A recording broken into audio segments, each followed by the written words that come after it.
궁금증이라고 하는 질문이 왔습니다. 코골이는 수면 중 상기도 근육, 목젖, 혀 뒤쪽 등이 떨려다는 소리, 코골이를 가장 최적화하는 자세가 똑바로 누워있는 자세, 즉 옆으로 누워서 높이를 살짝 들어주면 소음의 크기가 줄어든다는 오라.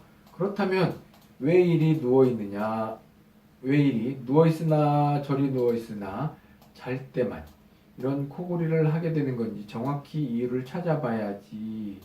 그런데 그 이유에 대해서는 아무리 찾아봐도 없네요. 사람은 왜 수면 중에만 목젖이 떨리고 혀끝이 떨리면서 코골이를 하나요? 눈을 뜨고 있으면 왜 혀끝과 목젖이 안 떨리고 잘 때만 떨게 되어 코골이를 일으키나요? 설명해 주실 분? 네. 의사님의 답변 한번 볼까요? 우선 인간은 수면 중에는 전신의 근육이 약간은 이완 상태가 됩니다. 즉 힘이 빠진다는 얘기지요. 인간뿐만이 아니고 모든 동물은 그렇겠죠. 네. 누워있을 때 구인두, 비인두, 하인두 공간의 근육이 이완되며 그에 따라서 점막의 탄성도 낮아지게 됩니다. 그로 인하여 코골이가 발생하는 것입니다. 음주나 심한 피로가 있을 때 코골이가 심해지는 것은 더욱 코골이를 유발하는 구조물로 힘이 약해지기 때문이라고 이해하시면 되겠습니다. 답변이 되셨나요? 바로 누워있으면 코골이가 더 심해지죠. 그거는 옆으로 누워도 기도 주변 근육은 이완이 되어서 협착이 생기는데 왜 옆으로 자면 좀 나아지고 바로 누우면 심해질까? 그렇다면 그거는 이 목구멍의 문제보다는 다른 데 원인이 있겠죠? 바로 혀의 문제입니다. 혀가 똑바로 누우면 뒤로 넘어가고 옆으로 가면 뒤로 안 넘어가기 때문에 공기 통로가 그만큼 확보가 되는 것이죠. 그래서 바로 누우면 훨씬 더 코골이가 심해지는 겁니다. 자, 사람은 왜 그러느냐? 기도가 좁습니다. 우리 그 인간이 언어를 사용할 수 있는 아주 정교한 언어를 구사할 수 있는 구강 구조로 진화를 하게 되면서 포기한 게 있죠. 버린 게 바로 기도가 좁아진 것입니다. 침팬지하고 인간하고 이렇게 봤을 때 침팬지는 입이 이렇게 튀어나와 있고 인간은 입이 안 튀어나와 있습니다. 그만큼 뒤쪽에 위치한 기도가 침팬지는 이만큼이라면 인간은 이만큼밖에 안 해요.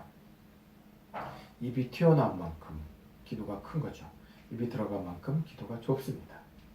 자, 그래서 조금의 영향에도 호흡에 문제가 생기고 그로 인해서 코골이가 발생하는 거죠. 눈을 뜨고 있으면 왜 혀끝과 목젖이 안 떨리고 잘 때만 그러나요? 잘 때는 내 의지대로 안 되는 것도 있지만 이 자율신경에 의해서 깨어있을 때는 교감신경이 활성화되면서 내 몸이 긴장을 하고 있습니다. 언제 어디서 무엇이 나타날지 모르기 때문에 항상 긴장하고 있고 언제든지 뭔가 활동을 할 수 있도록 항상 준비가 되어 있는 상태죠. 하지만 잘 때는 부교감신경 활성화되면서 이완되고 내 몸을 재생 또는 리사이클링 하는 시간이기 때문에 몸이 굉장히 이완되어 있어서 청소 상태입니다. 그렇기 때문에 근육이 더 처지면서 호흡에 문제가 생기는 거죠. 그래서 결국 우리 기도가 좁다, 그 다음에 구강 구조가 쉽게 코골이를 할 수 있게 되어 있다. 그래서 자는 동안에 깨어있을 때만큼의 기도를 확보만 해준다면 아무 문제가 없습니다. 하지만 자는 동안에 계속 기도가 협착되기 때문에 이런 문제들이 발생하는 거죠. 그래서 중요한 거는 자는 동안에 기도가 평상시처럼 유지될 수 있도록 해주는 거죠.